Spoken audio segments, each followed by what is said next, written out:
Show you the tools that you're going to need in order to accomplish this. You're going to need a rubber malleted hammer. You're going to need some cleaning brushes. This is a thread chaser for your spark plug holes. Here's some taps. This is a 1/4 20 and this is a 3/8 that you're going to use to tap out all the holes. This is nothing more than a suction cup on either end to lap the valves in. This is the valve lapping compound. Comes in there together. On this side is the fine. On this side here is the coarse compound. This tool is used to check the retainers to make sure all the retainers are of the same height. This is the tool you're going to use to get the installed height of the springs. You're going to need a flat file, a rat tail file. Down here, this little tool does two things. It cuts for the larger 550 springs, and it also cuts for the Teflon seals. With the seals, you're going to get this sleeve. This is an installing sleeve to put the Teflon seals on. You're going to need a small washer to install them. You're going to need some 30,000 shims. Now, I like the Teflon seals over the rubber umbrella type or the O-ring type that you see. This is the preferable seal.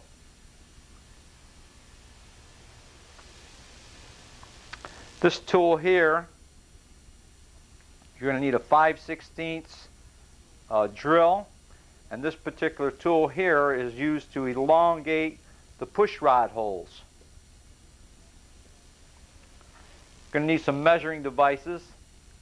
This is a set of calipers, a 1-inch set of mics. You need a small screwdriver. This particular one has got a magnet on the end, which is very handy.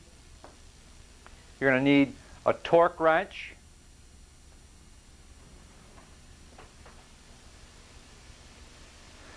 Now, these tools right here are all used to pull out the pressed-in studs, which most of your stock heads come with. Here's a pressed-in stud. This is the tool that you'd use to pull these studs out of the head so you could replace them with the screw-in studs, and we'll show you how that works.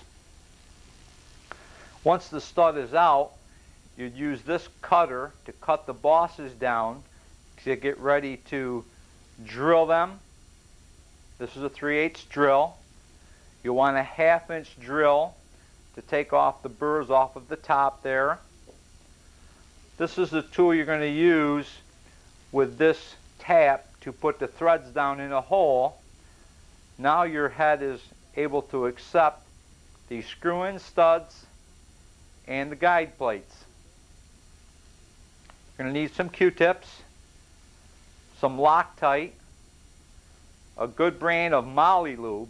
I like the Molly lube because it stays there, and as the head sets, the oil will drip off, so you want to get yourself some good Molly lube. This is a spark plug indexing tool, which we'll show you how that works, along with a spark plug.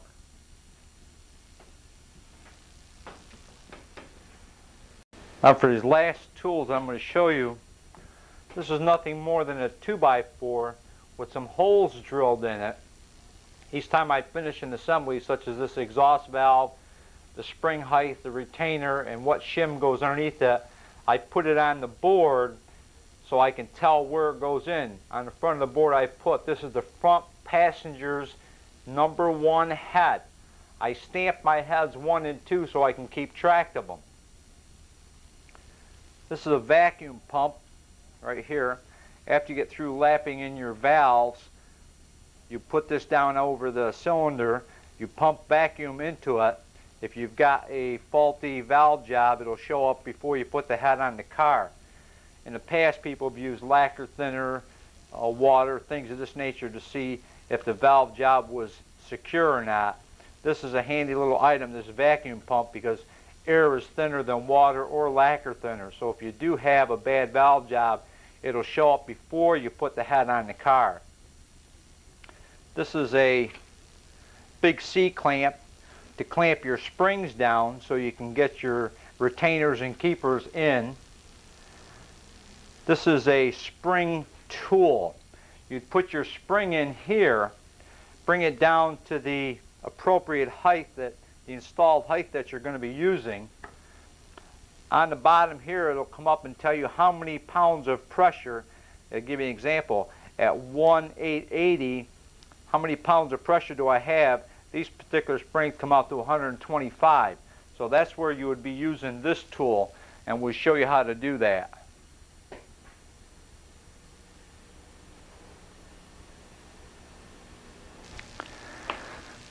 Now that we've showed you the tools that we're going to be using, for you guys that have got just heads 1, this is the one we're showing you right now. This is the stock head after it's been completed. We're going to show you how to take it from beginning to end and show you everything that needs to be done to this head. For you guys that have got just heads 2, this is the bow tie head that we used in that series, which you'll be seeing coming up.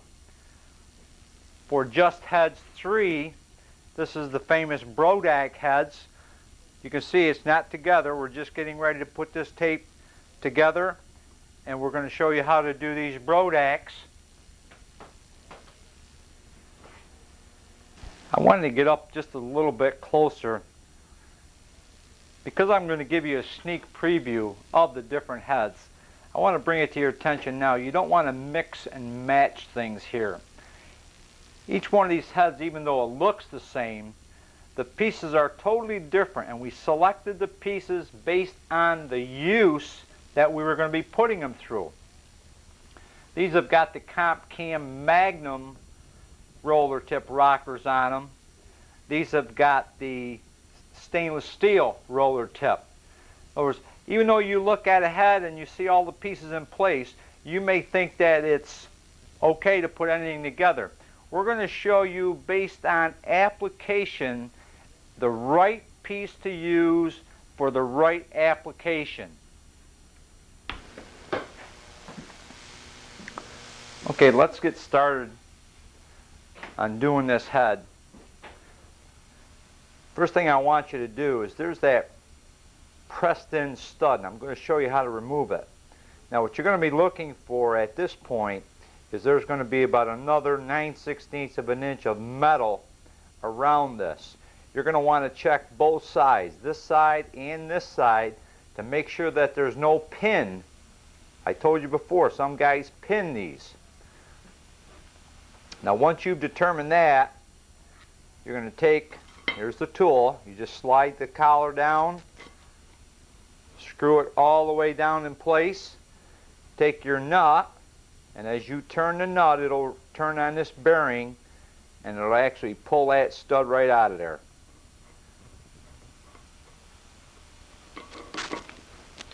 Like so. But you're going to be using a lot more pressure than I just used, because we've already pulled these studs. Now once you've got the stud removed, here's the tool. You're going to put this in your big drill. You're going to put it down into the hole, and with your drill it's actually going to revolve down and bring it right down to this level. In other words, there's a stop in there. This can only go down so far. It's going to stop the minute it bottoms out, and then you know you've turned this down as far as it needs to go. Now what you're going to find is it's going to look like this. Here's the pieces. See how much you're taking off? Now, what you want to do at this stage is, here's your 3/8 drill. You're going to come down and drill all of these out with your 3/8 drill. Let me just hold that in place. I had to hit it with a hammer. All right. So in other words, once you've drilled it, you've gone through and drilled all of the holes here, you're going to have this little piece sticking up. Now take with a hammer and hit one side, hit the other side, go back and forth until this piece flies off or drops off, whichever the case may be. Now you're done with that. what you're going to do at this stage is, here's that drill. You're going to have a rough edge on the top of here. You're going to just take that drill and chamfer the edges down just a little bit to get that roughness off of there. And if you still feel a little roughness, you can go in there with a file. Now you're going to take your flat file and just deburr it, lightly deburr it, making sure that there's no pieces of metal sticking up, which is going to interfere with you when you want to go down in there and put the thread. So you'll take this flat file, deburr it. Now, here's the tool right here. It's got a pin down on this side, and then it's got your tap. You put the pin in the one hole, holding it down. Then you're going to run your tap all the way down. There. Now once you get where there's pressure on it, hold this down with your thumb. Turn your tap in 2 or 3 turns. Now once you've started the hole, now you can take and back this tap out of here. Pull your tool. Now you can go in and do the balance of the threads. You'll be going right down through, and you'll thread it all the way down until the tap stops. Okay, now once you've gone through and tapped all your holes, this is that Lewis tool that I showed you earlier, right here. This is going to elongate. Now there's a flat spot. You're going to put this down in here with the flat spot up against the boss. Take your 5/16 drill, and you're actually going to drill right down through here. What it's going to do is, where the push rod goes through on your high lift cams, you need more clearance on this side. So this tool will actually elongate this hole so your push rods will not hit.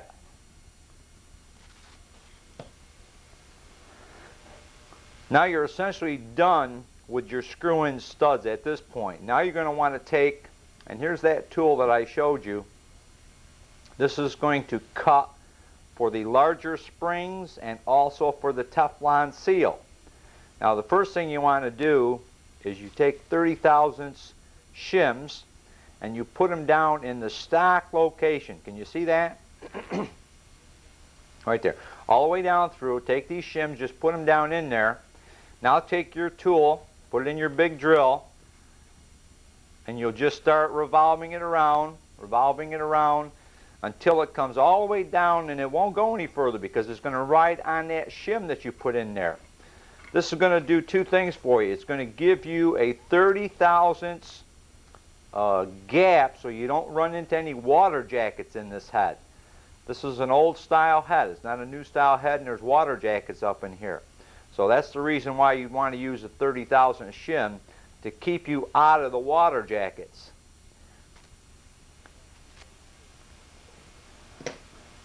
Naturally, you go through and you do them all. Can you see that little step that's been put in there? The outside shiny piece right here? That's what we're cutting. You're actually taking off the additional material, which will allow you to get that larger spring in there. This center section is stock. That's if you guys are going to run stock size springs. But this tool is nice because it not only opens it up for the stocks, the larger springs, but it gives you the machine work necessary to put them Teflon seals on that I like. Now you've essentially done the top part of the machine work here. Now what you're going to do, and you're going to have a lot of bits and pieces and metal all over the place, you're going to take the rat tail file and go down into all your head bolts right here. See these head bolt areas?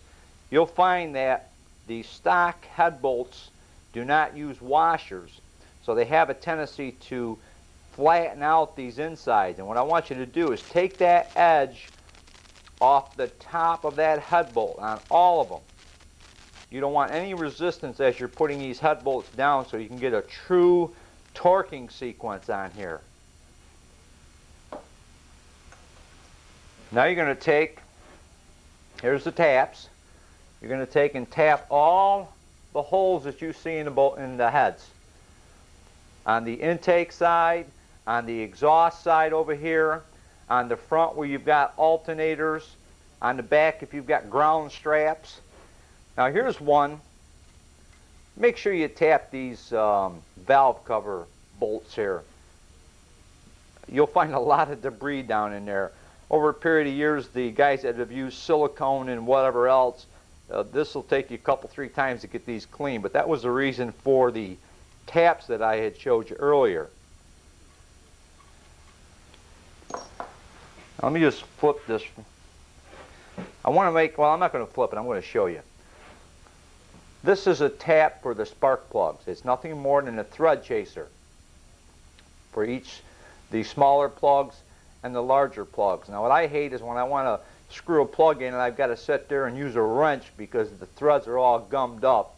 Instead of being able to turn it in with my hand almost tight and then just take a wrench on it and tighten it off. So I want to make sure that you guys get in there, especially if you're dealing with hot headers. You want to get in there and tap them holes and then put a little heat dope on there so they'll screw in and screw out easier for you. They won't seize. It's called anti-seize. Okay, now that you've got this far, essentially the top part of the head is done. You've machined the bosses for your screw-in studs. You've machined your valve springs for the larger springs if you're running them. You've machined for the Teflon seals and also elongated the holes. Now believe me when I tell you there's going to be a lot of metal chips on here. So what you're going to come in there and do at this stage is to get some detergent, and I want you to go through and clean these heads thoroughly. Now these are the brushes that you saw. Merolso has a nice set of brushes for cleaning out an entire motor. These are the ones I'm going to show you to do these heads. These are very nice. And that's all you do is you take with your soapy water and go down inside of every one of these holes right here to make sure that you've got or you've loosened up all the metal chips that are in there. Once you've got that done, now take it over to the hose and run a couple 100 gallons of water through them, because you're going to find that you're going to have metal chips inside the water jackets. There's going to be metal chips all over the place. So at this stage, I want you to take and do a cleanup job before you proceed to your valve job. Now for our valve job, I called up my friend Ricky Hall. He runs Adirondack Engine and Machine Shop. We wanted to do a little bit of playing around with this valve job, and I'm going to show you here. Can you see down inside? For you guys that are looking at your heads, you'll see that they actually look like this rough casting down in there. Ricky went ahead and did some fancy machine work over here, but essentially we've got a 3-angle valve job which we've extended down further. This would be just like bowl blending, if you will. I'm going to show you some diagrams so you understand what Ricky went in there and did.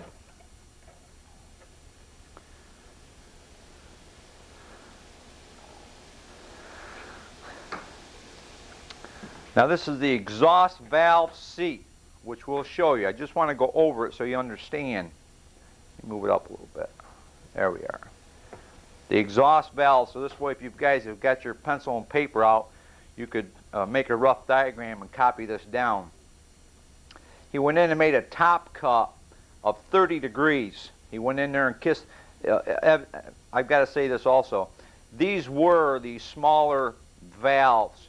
Ricky went in there and made these into 202 and 1/6 valve heads. So he had a lot of machine work to do in here. But anyways, for the particular valve job that he did, he kissed the top of the seat with a 30-degree stone. Then he came in here and put the normal 45-degree where your valve will be seated against. Then he came in, did a 60-degree, see right here? And then he came over further here and he made a cutter and actually cut a 70-degree all the way down as far as he could get his cutter in. Now, what you want to do also is when you're cutting this 45, you want to keep the dimension from here to here between a minimum of 65 thousandths to maximum. I'm going to bring you up to 90 thousandths if you're running a street engine. You want a little more seat on them. But if you're going to do this as for race application, you can run the thinner seats, of which the minimum thickness would be 65 thousandths, and then the maximum will be 70 thousandths. And that's this ridge right here to here.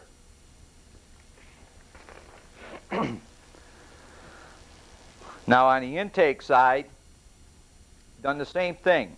He came in, kissed the top, put a 30 degree on top, then came down, put his regular 45 degree right here. Then he came in with a 60. Now he kept this 60 at 100 thousandths wide right here. Then he came in with the tool that he made and cut the 70 again down as far as he could get it.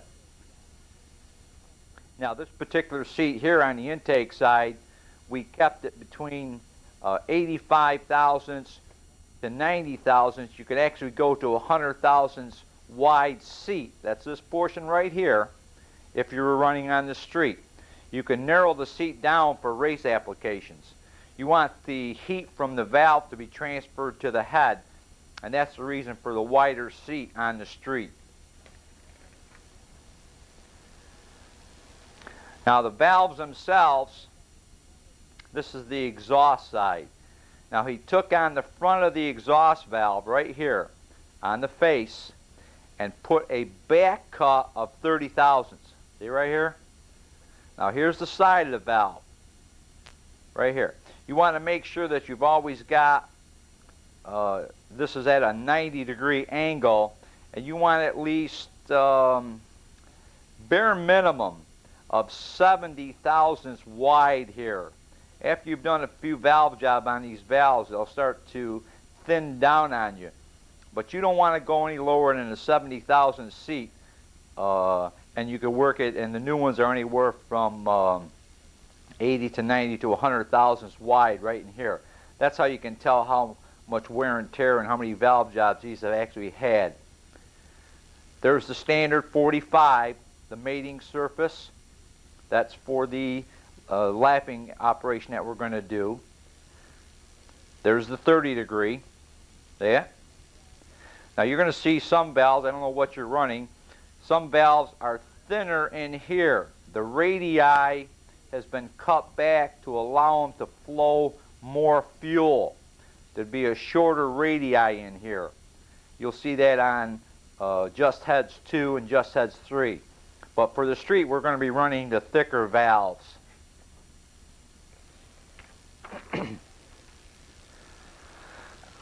Now on the intake valve, he didn't come up and touch the face of it.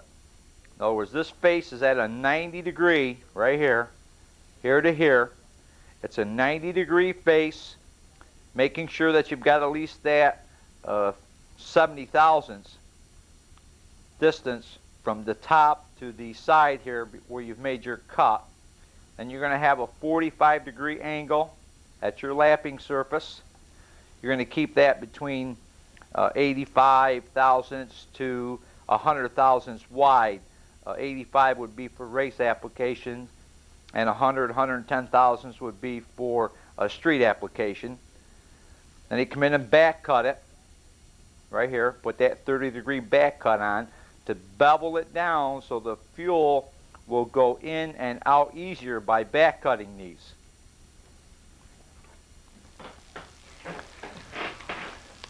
Now that you've seen a little diagram showing you how they go, I want to come down in here.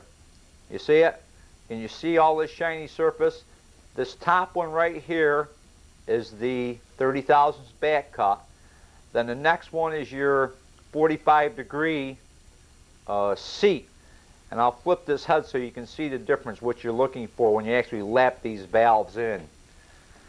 Let me rock this head a little bit. Can you see that? There's a lot of shiny surface, and then right in, let me see, let me come on this one.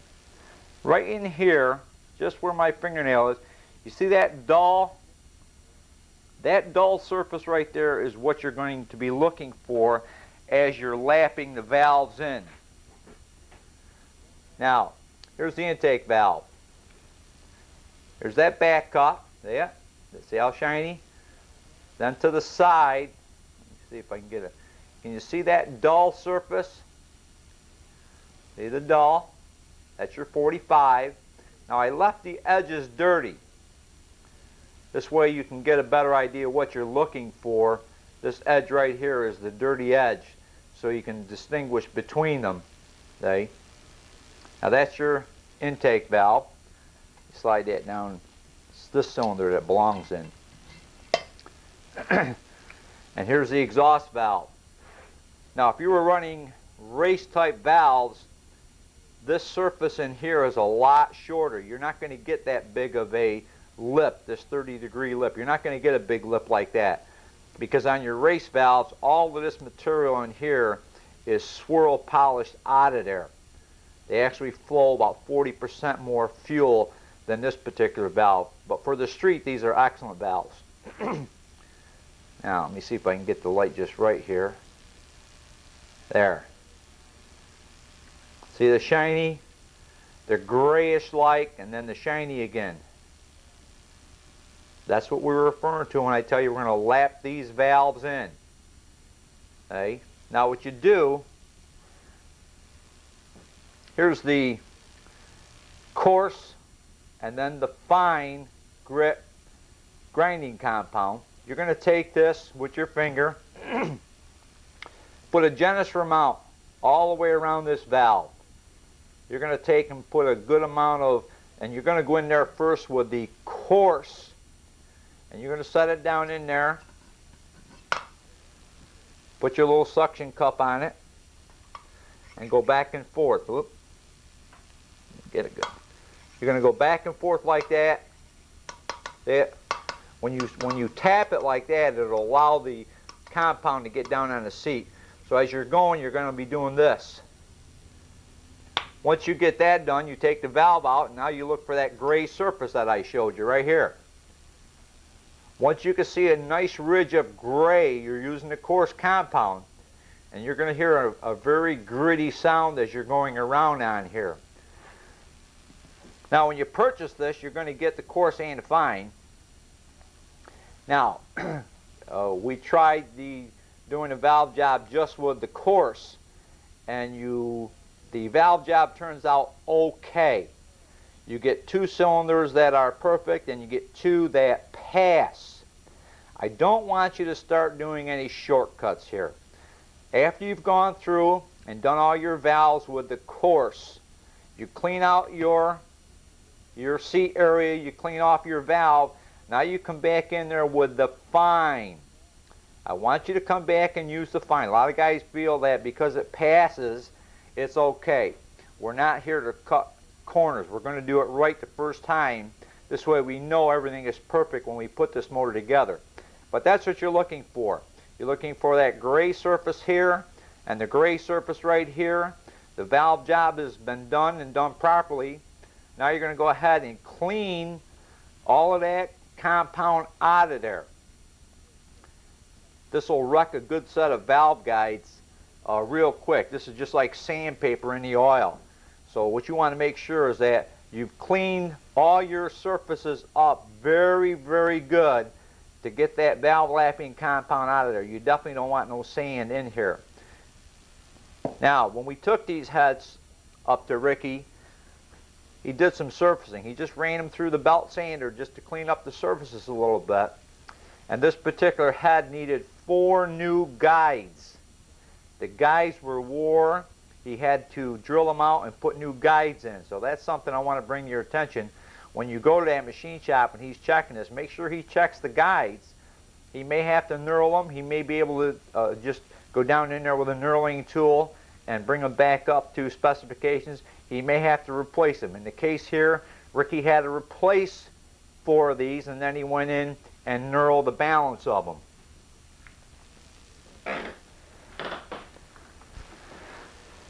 Now here's that board that I showed you earlier. Can you see right here? Running back this way, this was the one that we drilled the holes in. we're keeping all our valves in line according to the head. Now here's the two that I was just showing you on tape, the intake and exhaust. They belong right here. See them? So what you do at this point, because you've marked the board front, you've marked the head front, now you can come back in here and start putting, after you've naturally done all your valve job. I just showed you two. You've got to go through and do the other 3 cylinders on this head here. But at this stage, what I want you to do is I'm going to take these valves back out for a second. You always want to keep them in the same slot that you had. Now here's where that moly lube is going to come in. On a Phillips head screwdriver, see that nice chunk of moly lube? I want you to go down into that valve guide and do every one of them valve guides with a generous amount of the moly lube. If you were running bronze guides in these, the fastest way to wreck them is to start them up dry. So if you've done these heads and let them sit around for a month before you put them on the car, you may be starting it up with a dry seat. What you want to make sure of is with the moly lube, it'll stay there. This is an excellent lubricant that I want you to go ahead and put in that guide before you go ahead and put your valve in. Go ahead and do each one of them, putting the moly lube on, and then we'll flip the head. Okay, now that you've put your moly lube on and you've shoved up through all the valves, you can see them sticking up on this end here. I took a little piece of wood and put it underneath the head after I got the valves in and flipped it over so you don't drop them on the floor and you don't know which one goes where. Now what you're going to be doing is, here's the Teflon seals. That's the one that I prefer. You could use the others if you like. Now, you're going to have a lot of moly lube up on these valve stems. Take with a little bit of oil and mix the oil in with the moly lube. You're going to want some lubricant to slide these down. Now, that little sleeve, see that little sleeve? They come longer than they're supposed to be, so you have to cut them down. You want them just long enough to go over where the keepers go that hold the valves in place. Now with your fingers, just push it right down. Take your sleeve off. See how nice? What you're doing is this sleeve keeps you from nicking the inside of this seal. See, put it over there like that. Just take and slide it right down. Not hard to do. Now you go through and do them all.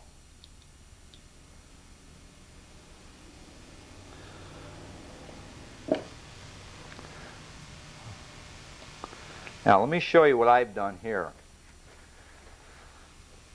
I've taken a small washer, see it right here, and I've chamfered the inside edge. I've made it just big enough to set down over the seal where the wire ends are. In other words, normally what you do is you come in here and with a socket and just tap it down. I like to put the washer on before I start tapping. Now with your washer down in place, hear it bottom out? Very gently do this.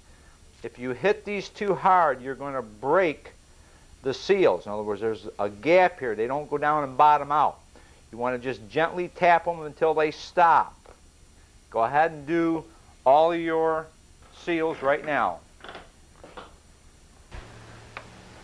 Okay, now you're going to come in. You've got all your seals put on. You're going to come down here. The same 30 thousandths shim washer that you use to machine these, you're going to put some new ones down in here now on all your valves. You're going to be taking this tool. This is a height mic. Let me see if I can. This is a height mic, and I'll show you how it works. You're going to use the height mic in conjunction with the retainer. You're going to put the retainer on, put the locks down in place.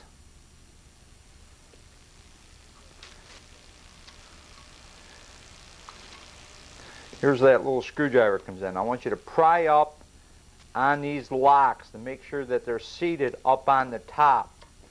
And you're going to pick up give it a good shot when you pick it up. You want to make sure she's down.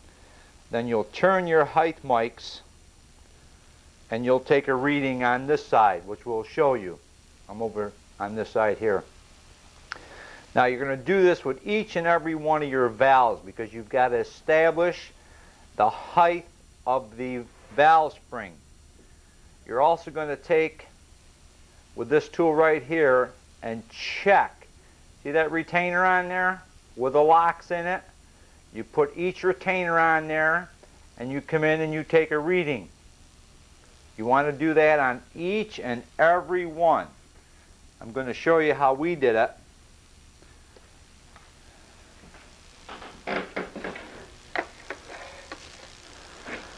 In other words, this is head number 1. I've got head number 1. We always put it on the passenger side so we can keep track of it. The casting numbers are 339X. I went over here, wrote the cylinder, 2, 4, 6, and 8. Which valve it was. Exhaust, intake, intake, exhaust, so on and so forth. The spring height. Now on the first one here, we've got a spring height of 1 inch, 795 thousandths. The next one is 1 inch, 828, 826, 825. Now, at that installed height of 1/800 we're going to use, I get a spring pressure, a closed spring pressure of 125, 128, 128, 128, 128, 125, and so on. Now the retainers, get over this way. See them here? There was the pounds that I just got through referring to. The retainer, all mic'd out at 100 thousandths. You'll get a variation if you're using different manufacturers. We use the Comp Cam product. And you can see they're all right to tolerance. I don't have any problem. Even within the spring pressure, they're all within 3 pounds of each other. See right here? So this is something that you'd want to do is you want to go back through. Let me show you the whole sheet.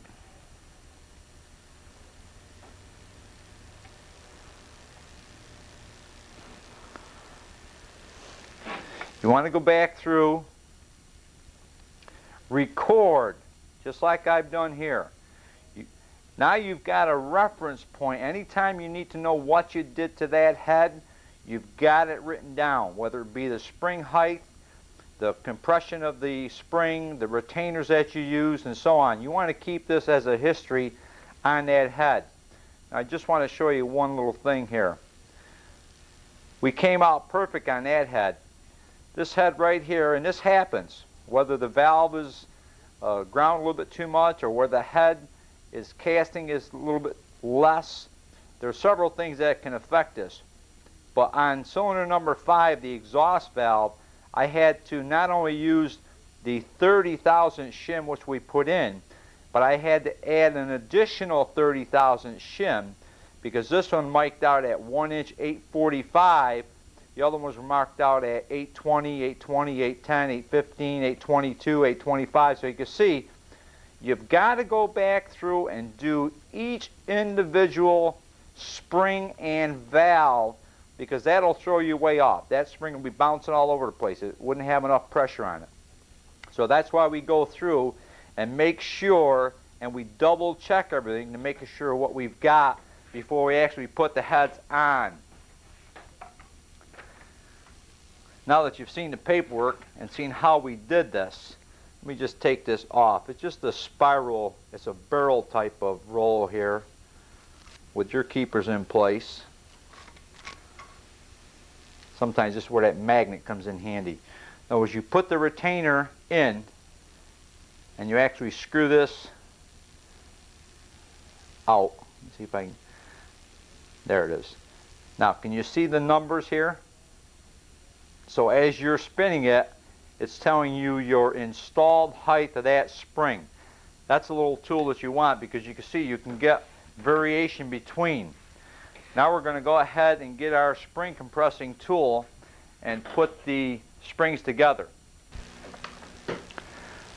Okay, now you've gone ahead and got the appropriate shims to give you the right pressure for the particular cam that you're running. And when you talk to Comp Cam, they're going to send you the right spring for the camshaft that you've bought. It depends on application. These spring pressures can run anywhere from 90 pounds to 250 pounds. So the springs are very important to get maximum out of your camshaft assembly. When you call Comp Cam, they'll tell you, or they'll sell you, the appropriate spring to match the camshaft that you're using. Now what I've done is I've taken the spring compressor. You saw that big C-clamp that we had. I've taken the spring compressor. I've made sure that I've got the shim underneath the spring. Now this 30,000 shim actually sets down in the pocket. I've compressed the spring with the retainer right here, and I've got the locks in place right here. Now I'm going to take that small screwdriver and just pry up on the retainers to make sure that they're up in the top of the groove. If they're down in the bottom of the groove, it's going to give you a fictitious figure. Could be anywhere from 30, let's say 30 thousandths difference. So you want to make sure that you pry up on these gently to make sure that they've seated up on the ridge there. Now you're going to release your spring, take your C-clamp off. Now come in here with that rubber mallet. Give them a good shot on both sides.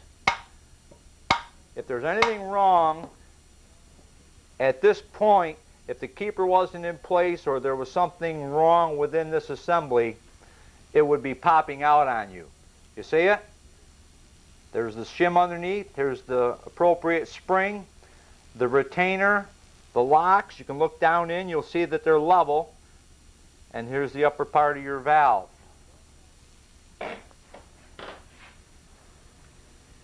Now go ahead and put the rest of your springs on this head. Okay, now that you've got all your springs in place, what you're going to do is, here's the screw-in stud. See them right here? This is where they go. This is the stud. It has threads on it. The other one was pressed in. This one here, you're going to put your guide plate on. See your guide plate? Put your guide plate on. Put a generous amount of Loctite, because these go down into the water jackets. You definitely don't want them to leak after you put them on the car. Put a generous amount of Loctite on. Put your plate down. Screw these down. Torque them to 45 pounds. Now you're going to take the excess amount of Loctite, you're going to take with a Q-tip and wipe it all out. See it right here? I like the cheap Q-tips because they absorb better. Wipe it right out here. Now your spring, your stud are all in place. Here's a handy little thing that we use in all our motors. Moroso has a magnet kit. See it? You get 2 for each head, and then 4 for down inside the block. Now what you do with these is you'd actually glue them in place. They give you the glue with them. You'd put them right in here and glue them down. Now what I'd like to do is flip this head over and show you how we're going to test it. Before I flip this head, I want to show you something. These are the Comp Cam Magnum. These are their lightweight street version. But let me tell you something about these. We've been buzzing these. This particular set right here, we upgrade each year.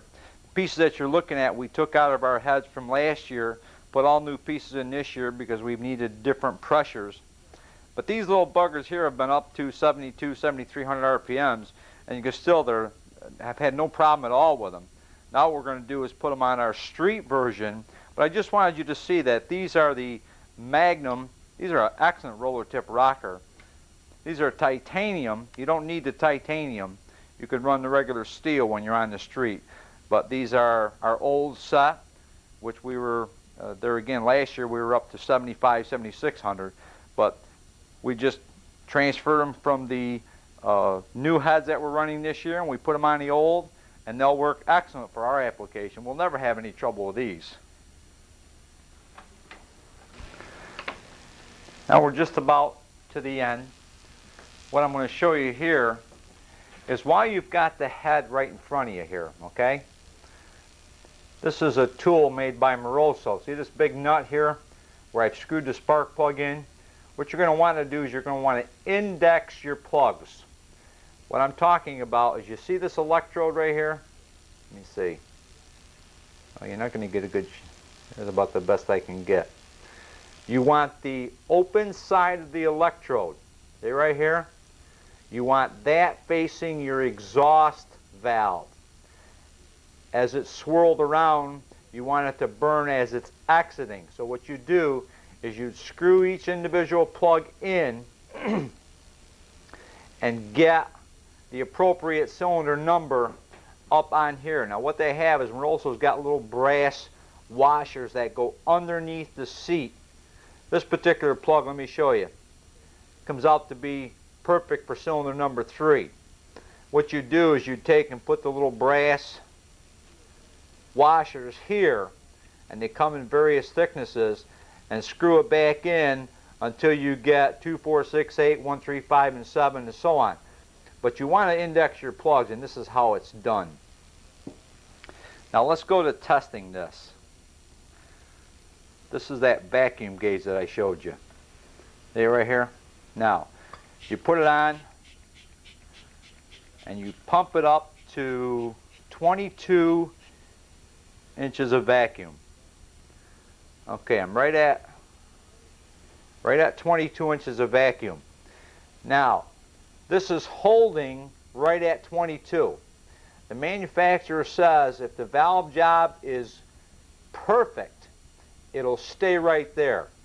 If the valve job is marginal, what you do is once you've got to 22, as the needle starts to drop down past 20, you count as the needle's dropping 1 through 10. When it gets to 10, if it took longer than 10 or shorter than 10, will indicate whether it's a good or a bad valve job. Now, this one hangs right at 22. It hasn't moved any since we've talked. Now, we cheated a little bit on this head, and I'm going to show you. I wanted to see if just the coarse compound would work. We normally use the coarse and the fine. So what I did is I went in, let me get 22. There's my 22. Now, these heads were not done with the fine. You see that needle dropping back? Now, if you sat here and counted 1001, 1002, the valve job is okay. It's what they call passable because it took longer than 10 seconds to get back to 10. We're at 17 right now. So you can see, it's what they call, it's a good valve job. Well, it's not good enough. I want you to spend the extra time, go back in there with the fine, and do it with the fine grit. So you're going to end up with this cylinder is perfect, doesn't leak at all. This one is leaking down a little bit. It's actually stopped at 13, which is acceptable. The manufacturer says that's a good valve job. Well, it's not good enough for our application. You want to start out with a perfect valve job.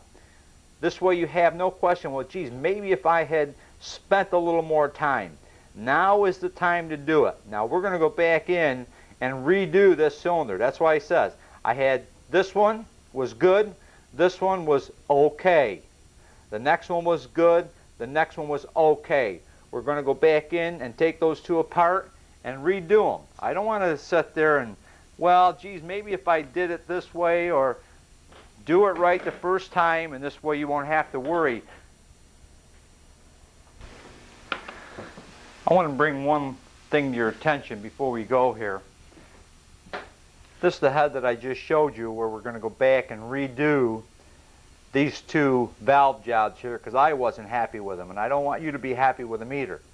Now, I indicated before we've got heads 1, heads 2, heads 3. If you're happy with the Heads 1 tape, you buy the Heads 2 tape, you're going to see exactly how these are done. We go into a lot greater detail, and I'm going to show you a couple. You see this smooth surface here versus this rough surface here? That's one difference. We do gasket matching, we do mild bowl blending. We'll show you how to do the intakes for gasket matching. There again, we've got a tape to help you accomplish anything that you want to.